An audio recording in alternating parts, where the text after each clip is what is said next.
সবাইকে স্বাগত। আজ আমি দশম শ্রেণীর মডেল অ্যাক্টিভিটি টাস্ক ইতিহাসের পার্ট 1 ভিডিও পার্ট 2 ভিডিও উত্তর সহ আলোচনা করে দেবো। এর আগে তোমাদের বলে রাখি, যারা মডেল অ্যাক্টিভিটি টাস্ক অঙ্ক, ভৌতবিজ্ঞান, জীবনবিজ্ঞান এখনও করনি, পার্ট 1 পার্ট 2 সব ভিডিওগুলো অলরেডি আপলোড করা হয়ে গেছে। যারা দেখোনি অবশ্যই দেখে নেবে, আমি ডেসক্রিপশন বক্সে লিঙ্ক রেখে দেবো। ইতিহাসের পার্ট 1-এর যে প্রশ্নগুলো তোমাদের দেওয়া আছে সেই অধ্যায়গুলো হলো, তোমরা দেখে নাও। ইতিহাসের ধারণা, সংস্কার, বৈশিষ্ট্য ও পর্যালোচনা, 3 নম্বর প্রতিরোধ ও বিদ্রোহ, বৈশিষ্ট্য ও বিশ্লেষণ। ক নম্বরের যে প্রশ্নটা তোমাদের দিয়েছে, স্মৃতিকথা কীভাবে ইতিহাসের উপাদান হিসেবে ব্যবহার হতে পারে, উদাহরণসহ লেখো। কয়ের 2 নম্বর প্রশ্ন, বাংলার নবজাগরণ ছিল কলকাতা শহর কেন্দ্রিক, মন্তব্যটি বিশ্লেষণ করো। কয়ের 3 নম্বর প্রশ্ন, চুয়ার বিদ্রোহকে চুয়ার বিপ্লব বললে কেন ভুল বলা যা হবে, ঠিক আছে। কয়ের প্রথম যে প্রশ্নটা আছে, স্মৃতিকথা কীভাবে ইতিহাসের উপাদান হিসাবে ব্যবহৃত হতে পারে, উদাহরণসহ লেখো। তার উত্তরটা কীভাবে লিখবে তোমরা দেখতে পাচ্ছ তোমাদের ফোনের স্ক্রিনে। প্রথমে লিখবে কয়ের 1 নম্বর দিয়ে, আধুনিক ইতিহাস চর্চার উপাদানগুলির মধ্যে অন্যতম হলো বিভিন্ন ব্যক্তির স্মৃতিকথা। কারণ, এবারে কারণটা আমি দুটো পয়েন্ট লিখেছি, প্রথমত আর দ্বিতীয়ত বলে। প্রথমত, এ ধরনের রচনায় সমাজের নানান স্তরের মানুষের জীবনের বিভিন্ন ঘটনার উল্লেখ থাকে, যেগুলো তারা ব্যক্তিগতভাবে প্রত্যক্ষ করেছেন, এবং এই ঘটনাগুলির মাধ্যমে সমকালের ইতিহাস ও সংস্কৃতি ধরা থাকে। দ্বিতীয়ত, এগুলি থেকে সেই সময়কার সমাজ, রাজনীতি, অর্থনীতি প্রভৃতি সম্পর্কে নানান তথ্য ও ধারণা পাওয়া যায়, এবং এ কারণেই এগুলি পরোক্ষ বিষয় নয়, তা প্রত্যক্ষ বিষয়, ঠিক আছে। প্রথম প্রশ্নের এই দুটো পয়েন্ট লিখবে, প্রথমত দ্বিতীয়ত বলে, তাহলে উত্তরটা কমপ্লিট হয়ে যাবে। এবার কয়ের যে 2 নম্বর প্রশ্ন ছিল, বাংলার নবজাগরণ ছিল কলকাতা শহর কেন্দ্রিক, মন্তব্যটি বিশ্লেষণ করো। 2 নম্বর প্রশ্নের উত্তরটা তোমরা এইভাবে লিখবে। প্রথমে দাগ নম্বর দিয়ে লিখবে, 19 শতকের গোড়ায় বাংলার শিক্ষা, সংস্কৃতি, ধর্ম, সমাজ প্রভৃতি ক্ষেত্রে এক নবচেতনার সূচনা হয়, যা বাংলায় নবজাগরণ নামে পরিচিত। বাংলায় নবজাগরণ ছিল মূলত কলকাতা শহর কেন্দ্রিক, তাই তা সামগ্রিকভাবে সমস্ত বাংলায় ছড়িয়ে পড়েনি। তবে এই নবজাগরণের মাধ্যমে বাংলার ধর্ম ও সমাজে আধুনিকতার সঞ্চার হয়েছিল। এটা হবে কয়ের 2 নম্বর প্রশ্নের উত্তর। কয়ের 3 নম্বর যে প্রশ্নটা ছিল সেটা হলো, চুয়ার বিদ্রোহকে চুয়ার বিপ্লব বললে কেন ভুল বলা হবে। 3 নম্বর প্রশ্নের উত্তরটা তোমরা দেখতে পাচ্ছ, প্রথমে লিখে নেবে, চুয়ার বিদ্রোহকে চুয়ার বিপ্লব বলা যাবে না। কারণ চুয়ার বিদ্রোহের সময় শুধুমাত্র নিপীড়িত, অত্যাচারিত নিম্ন শ্রেণীর চুয়াররাই এই আন্দোলনে যোগদান করেছিল, ইংরেজদের অত্যাচার ও নিপীড়নের হাত থেকে বাঁচার জন্য। এখানে যে আন্দোলনে যোগদান করেছিল, এখানে একটা কমা আছে, ঠিক আছে, দাড়ির মতো মনে হচ্ছে, কমা দেবে ওখানে। কিন্তু এই আন্দোলনে যারা একটু উচ্চ পর্যায়ে ছিল তাদের মধ্যে প্রসারিত হয়নি, সেই কারণে চুয়ার বিদ্রোহকে চুয়ার বিপ্লব বলা যাবে না। এটা ছিল 3 নম্বর প্রশ্নের, কয়ের 3 নম্বর প্রশ্নের উত্তর। এবার খ নম্বর প্রশ্ন, ভারতের মানচিত্রে নিম্নলিখিত স্থানগুলি চিহ্নিত করো ও নাম লেখো। তার মানে তোমাদের ম্যাপ পয়েন্টিং করতে হবে। ভারতের মানচিত্রের মধ্যে কতগুলো আন্দোলনের নাম বলা আছে, সেইগুলো স্থানগুলো চিহ্নিত করতে হবে। প্রথম বিদ্রোহটা হলো সাঁওতাল বিদ্রোহের এলাকা, ফরাজি আন্দোলনের কেন্দ্র, কোল বিদ্রোহের এলাকা, মুন্ডা বিদ্রোহের অঞ্চল, ফকির সন্ন্যাসী বিদ্রোহের এলাকা। এই পয়েন্টগুলো ভারতের মানচিত্রে পয়েন্টিং করতে হবে। তো তোমরা কীভাবে করবে, প্রথমে ভারতের একটা মানচিত্র এঁকে নেবে। তোমরা আশা করি ভালোই আঁকতে পারো। আঁকার পরে এরকম 1, 2, 3, 4, 5 করে বাঁ সাইডে ওই বিদ্রোহের অঞ্চলগুলোর নাম লিখে নেবে। যেমন 1 নম্বর দিয়ে আমি লিখেছি সাঁওতাল বিদ্রোহ এলাকা, 2 নম্বর ফরাজি আন্দোলনের অঞ্চল, 3 নম্বর কোল বিদ্রোহ, 4 নম্বর মুন্ডা বিদ্রোহ অঞ্চল, 5 নম্বর সন্ন্যাসী ফকির বিদ্রোহ এলাকা। এইভাবে ম্যাপটা আঁকার পরে বাঁ সাইডে এরকম 1, 2, 3, 4, 5 বলে পয়েন্ট করে নেবে, এবং এই 1, 2, 3, 4 এই পয়েন্টগুলোই তোমরা তোমাদের ভারতের মানচিত্রের মধ্যে ফুটিয়ে তুলবে। এরকম আমি যেভাবে কালো পয়েন্ট করেছি, কালো পয়েন্ট করে গোল করে দিয়েছি। যেমন 1 নম্বরে দেখতে পাচ্ছ উপরের দিকে সাঁওতাল বিদ্রোহের অঞ্চলটা, 2 নম্বর হলো এটা বাংলাদেশের ম্যাপের মধ্যে চলে গেছে, এটা অবশ্যই বাংলাদেশের ভিতরেই বর্তমানে এটা অঞ্চল অবস্থিত, সেটা হলো ফরাজি আন্দোলনের কেন্দ্র। 3 নম্বর হলো দেখতেই পাচ্ছ 3 নম্বর, 4 নম্বর, 5 নম্বর, আমি একটু জুম করছি। এইভাবে তোমরা পয়েন্টিংগুলো করে নেবে, ঠিক আছে। এইভাবে পুরো মানে মানচিত্রটা আঁকার পরে অঞ্চলগুলো চিহ্নিত করবে, তাহলেই তোমাদের হয়ে যাবে উত্তরটা।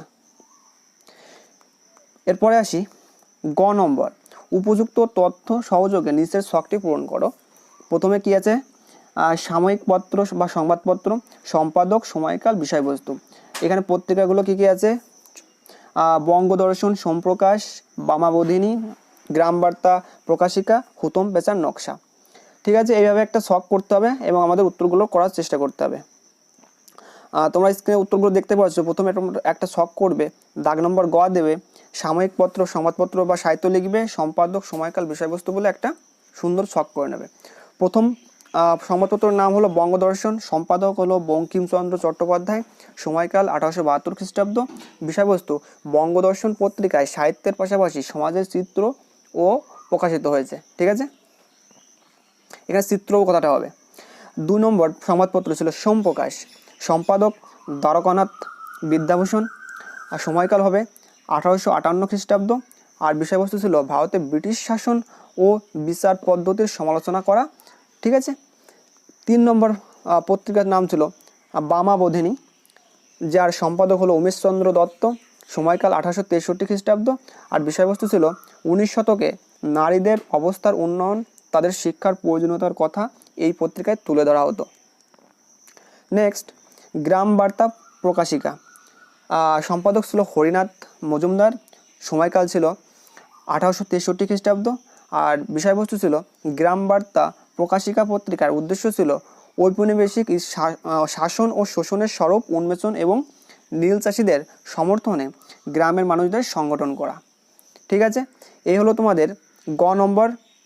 আচ্ছা, এর সঙ্গে আরেকটা আছে, হুতম পেচার নকশা, এটা সম্পাদক হলো কালীপ্রসন্ন সিংহ, সময়কাল হলো 1862 খ্রিস্টাব্দ, এটা হলো প্রথম ভাগ, এবং শেষ ভাগ হয় হলো 1868 খ্রিস্টাব্দে, এবং বিষয়বস্তু ছিল 19 শতকের মধ্যভাগের কলকাতার নাগরিক জীবনের নানান উচ্ছৃঙ্খলতার চিত্র এখানে লিপিবদ্ধ হয়েছিল।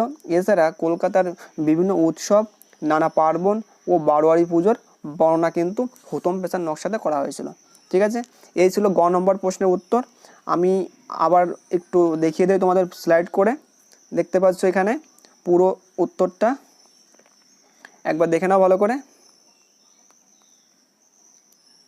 ঠিক আছে, এভাবে লিখে নেবে। এবার আসি 4 নম্বর প্রশ্ন তো নয়, ঘ নম্বর প্রশ্ন। ঘ নম্বর প্রশ্ন কি বলেছে?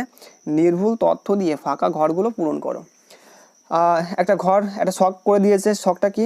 প্রথমে আছে বিদ্রোহ, আন্দোলন, সময়কাল, অঞ্চল, নেতৃত্ব, কারণ, প্রভাব। বিদ্রোহগুলো কি কি আছে? সাঁওতাল, মুন্ডা, নীল, ওয়াহাবি, ফরাজি। এখন এইগুলোর সময়কাল, অঞ্চল, নেতৃত্ব, কারণ, প্রভাবটা লিখতে হবে। এটাও একটা শখ করে নিতে হবে। তোমরা দেখতে পাচ্ছ স্ক্রিনে আমি একটা শখ করে নিয়েছি, হয়তো তোমাদের দেখতে একটু অসুবিধা হচ্ছে। প্রথমে দেখে নাও এভাবে পুরোটা, এই হলো পুরো শখটা আমি করে দিয়েছি। এখন এইভাবে লিখতে গেলে তো তোমাদের অসুবিধা হয়ে যাবে, তাই আমি পড়ার সময় আমি জুম করে রাখবো, তোমরা জুম অবস্থায় লিখে নেবে বা এইভাবে লিখতে পারো। প্রথম বিদ্রোহটার নাম হলো সাঁওতাল বিদ্রোহ। তোমরা আশা করি তোমরা দেখতে পাচ্ছ। সময়কাল হলো 1855 থেকে 56 খ্রিস্টাব্দ, অঞ্চল ছোটনাগপুর, নেতৃত্ব সিধু, কানু, চাঁদ, ভৈরব। এবার কারণ কি ছিল? কর আরোপ, মহাজনদের শোষণ, সাঁওতাল আইন বাতিল, যৌথ মালিকানা বাতিল। প্রভাব, মহাজনের শোষণ বন্ধ হয়, সাঁওতালদের নিজস্ব আইন কার্যকর হয়, সরকার পৃথক সাঁওতাল পরগনা গঠন করে। এটা ছিল প্রথম যে বিদ্রোহ, সাঁওতাল বিদ্রোহের সব কিছু, মানে সময়কাল, অঞ্চল, নেতৃত্ব, কারণ, প্রভাব। এভাবে পরপর আমি প্রত্যেকটা বিদ্রোহটা বলে দিচ্ছি, তোমরা একটু দেখে নাও। এরপরে বিদ্রোহ হলো মুন্ডা বিদ্রোহ। সময়কাল হলো 1899 থেকে 1900 খ্রিস্টাব্দ। অঞ্চলটা কোথায়? ছোটনাগপুর। নেতৃত্ব দিয়েছিল বিরসা মুন্ডা। আর কারণ কী ছিল? কর আরোপ, বেকার শ্রম, যৌথ মালিকানা বাতিল করা। আর এর প্রভাবটা কী হয়েছিল? মুন্ডাদের সমস্যার সমাধান হয়, যৌথ মালিকানা স্বীকার করে, বেকার শ্রম বন্ধ হয়। পরের বিদ্রোহটা হল নীল বিদ্রোহের সময়কালটা ছিল 1859 থেকে 60 খ্রিস্টাব্দ। অঞ্চল ছিল নদিয়া, পাবনা, খুলনা।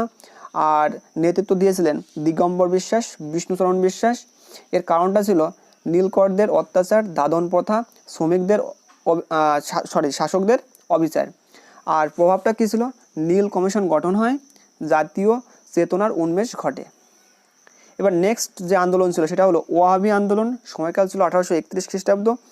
আর অঞ্চলে কোথায় হয়েছিল? অঞ্চলটা হলো বারাসাত, বসিরহাট। নেতৃত্ব দিয়েছিলেন তিতুমির। কারণটা ছিল হলো খাজনা আদায়ে অত্যাচার, কৃষ্ণদেব রায়ের অত্যাচার, আর প্রভাবটা কি হয়েছিল, জমিদারের বিরুদ্ধে লড়াই, কৃষকদের মধ্যে ঐক্যবোধ গড়ে ওঠে। লাস্ট যে আন্দোলনটা ছিল সেটা হলো ফরাজি আন্দোলন। সময়কালটা হলো 1820 থেকে 1862 খ্রিস্টাব্দ। অঞ্চল ছিল ফরিদপুর জেলা। আর নেতৃত্ব দিয়েছিলেন হাজী শরীয়তুল্লাহ, দুদু মিয়া, নোয়া মিয়া। আর কারণ ছিল ইসলামের শুদ্ধিকরণ, অত্যাচারের বিরোধিতা, অত্যাচারীদের বিরুদ্ধে সংগঠন গড়ে তোলা। আর এর প্রভাবটা পড়েছিল কীভাবে, অত্যাচারের অবসান ঘটে, শাসন বিরোধী সংগঠন গড়ে ওঠে। ঠিক আছে, এই ছিল তোমাদের ঘ নম্বর প্রশ্নের পুরোপুরি উত্তর। এই প্রশ্নের উত্তরটা একটু ভালো করে লিখে নেবে, একটু বড় শখটা হয় তো এই জন্য হয়তো তোমাদের দেখতে অসুবিধা হয়। একটু দেখে নাও, আমি জুম করছি, তাও যাদের প্রবলেম হচ্ছে একটু দেখে নেবে এইভাবে। পার্ট 2-তে তোমাদের যে প্রশ্নগুলো আছে তার প্রথম প্রশ্নটি হলো নারী ইতিহাস চর্চার প্রাসঙ্গিকতা সম্পর্কে আলোচনা করো। প্রথম প্রশ্নের উত্তর তোমরা স্ক্রিনে দেখতে পাচ্ছ। প্রথমেই হেডিং করবে ভূমিকা, তারপর লিখবে প্রচলিত ইতিহাসে নারীর ভূমিকা বা অধিকারের যথাযথ মূল্যায়নের প্রয়োজনে নারীর গুরুত্বকে তুলে ধরার ইতিহাস চর্চাকেই বলা হয় নারী ইতিহাস। নারী ইতিহাসের বিভিন্ন প্রাসঙ্গিকতা। প্রথম পয়েন্ট, পুরুষ কেন্দ্রিক ইতিহাস সংশোধন। সভ্যতার ইতিহাসে পুরুষদের পাশাপাশি নারীদের ভূমিকাও যথেষ্ট গুরুত্বপূর্ণ হওয়া সত্ত্বেও পুরুষতান্ত্রিক দৃষ্টিভঙ্গি যুদ্ধ, প্রশাসন, রাজনীতি, অর্থনীতি, সমাজ ও সংস্কৃতি পুরুষদের ভূমিকাকে বা অবদানকে বেশি করে চিহ্নিত করেছে আর নারীরা উপেক্ষিত হয়েছে। তাই উপেক্ষিত নারীদের ইতিহাস উদ্ধারের কাজ হলো এই ইতিহাসের বৈশিষ্ট্য।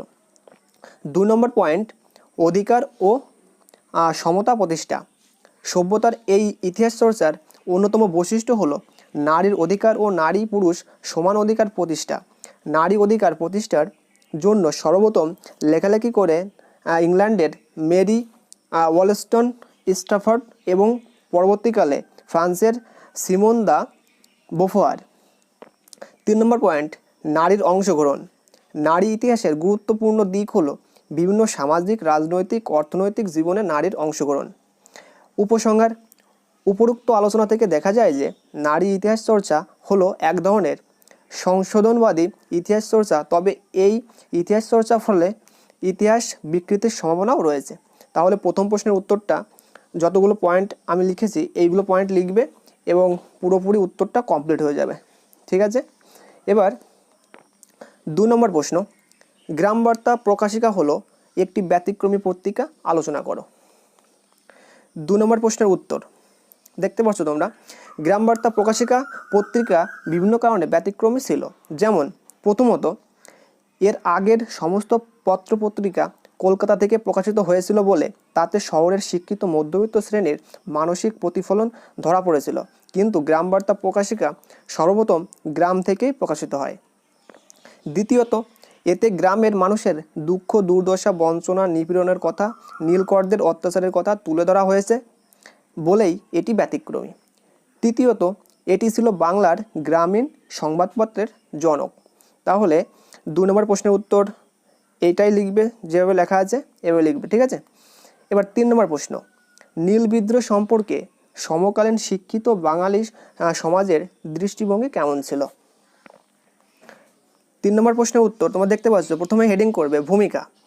ভূমিকা হেডিং করার পর লিখবে বাংলায় নীল বিদ্রোহের বৈশিষ্ট্যগুলির মধ্যে উল্লেখযোগ্য ছিল বাংলার মধ্যবিত্ত শ্রেণীর একাংশের যোগদান ও নীল বিদ্রোহের প্রতি সমর্থন জ্ঞাপন। এবার পয়েন্ট করবে বুদ্ধিজীবী শ্রেণীর প্রতিক্রিয়া। মধ্যবিত্ত বাঙালি বুদ্ধিজীবীদের মধ্যে যারা নীল আন্দোলনকে সমর্থন জানান তাদের মধ্যে শিশির কুমার ঘোষ ও হিন্দু প্যাট্রিয়ট পত্রিকার সম্পাদক হরিশ্চন্দ্র মুখোপাধ্যায়ের নাম সর্বগ্রহণযোগ্য। 1 নম্বর পয়েন্ট দিয়ে লিখবে হিন্দু প্যাট্রিয়ট। হরিশ্চন্দ্র মুখোপাধ্যায়ের ভবানীপুরের বসতবাড়িটি নীল চাষিদের আদালতে পরিণত হয়। তিনি নীল চাষিদের দুর্দশার কাহিনী তার পত্রিকার পাতায় দিনের পর দিন প্রকাশ করতে থাকেন। 2 নম্বর পয়েন্ট লিখবে শিশির কুমার ঘোষ। গ্রামীণ সাংবাদিক শিশির কুমার গ্রামাঞ্চলে ঘুরে ঘুরে নীল চাষিদের জ্বলন্ত সংবাদ সংগ্রহ করেন ব্যারিস্টার মনমোহন ঘোষ এই পত্রিকার মাধ্যমে নীল চাষীদের সমর্থন জানান। 3 নম্বর পয়েন্ট লিখবে খ্রিস্টান মিশনারি। 1860 সালে দীনবন্ধু মিত্র এই বিদ্রোহকে কেন্দ্র করে নীল দর্পণ নাটকটি রচনা করেন। এর ইংরেজি অনুবাদ ইন্ডিগো প্লান্টিং মিরর এ ভারত হিতৈষী রেভারেন্ড জেমস লংয়ের নাম প্রকাশিত হলে বিচারে তার উপর 1000 টাকা জরিমানা করা হয়। তার এই জরিমানার টাকা মহাভারতের বিখ্যাত অনুবাদক কালী প্রসন্ন সিংহ আদালত প্রাঙ্গণেই মিটিয়ে দেন। ঠিক আছে, এই ছিল তোমাদের 3 নম্বর প্রশ্নের পুরোপুরি উত্তর। এবার আমি 4 নম্বর প্রশ্নটা বলছি। 4 নম্বর প্রশ্নটা ছক দিয়েছে, উপযুক্ত তথ্য দিয়ে নিচের ছকটি পূরণ করো। প্রতিষ্ঠান, ব্যক্তিত্ব, অন্যান্য উদ্যোগ। প্রথমে আছে স্কুল বুক সোসাইটি, ব্রাহ্ম সমাজ, একাডেমিক অ্যাসোসিয়েশন। উত্তরটা কীভাবে লিখবে স্টেপ বাই স্টেপ একটু দেখে নাও। প্রথমে একটা ছক করে নেবে, তারপরে লিখবে প্রতিষ্ঠানের মধ্যে স্কুল বুক সোসাইটি, ব্যক্তিত্ব ডেভিড হেয়ার, অন্যান্য উদ্যোগ হিন্দু কলেজ প্রতিষ্ঠা করেছিলেন, আর 2 নম্বরে কী করেছিলেন তিনি হেয়ার স্কুল প্রতিষ্ঠা করেছিলেন। তারপরে ব্রাহ্ম সমাজ, ব্যক্তিত্ব কে করেছিলেন এটা রাজা রামমোহন রায়। অন্যান্য উদ্যোগের মধ্যে আর লিখবে তিনি নারী জাতির উন্নয়ন করেছিলেন। 2 নম্বর পয়েন্টে লিখবে সতীদাহ প্রথা নিবারণে গুরুত্বপূর্ণ ভূমিকা গ্রহণ করেছিলেন। এবার একাডেমিক অ্যাসোসিয়েশন, এটার ব্যক্তিত্ব কে হবে ডিরোজিও, আর তার অন্যান্য উদ্যোগ কী ছিল নব্যবঙ্গ আন্দোলন গড়ে তুলেছিলেন, জাতিভেদ প্রথার বিরোধিতা করেছিলেন। এই হলো 4 নম্বর প্রশ্নের উত্তর। আশা করি ভিডিওটা তোমাদের অবশ্যই ভালো লেগেছে। যদি তোমরা অন্যান্য অ্যাক্টিভিটি টাস্ক যেমন অঙ্ক, ভৌতবিজ্ঞান, জীবনবিজ্ঞানের এইগুলোর অ্যান্সার পেতে চাও তাহলে অবশ্যই কমেন্ট করে জানাও এবং প্লে লিস্ট চেক করো, সেখানে কিন্তু সবগুলোর উত্তর করে দেওয়া হয়েছে।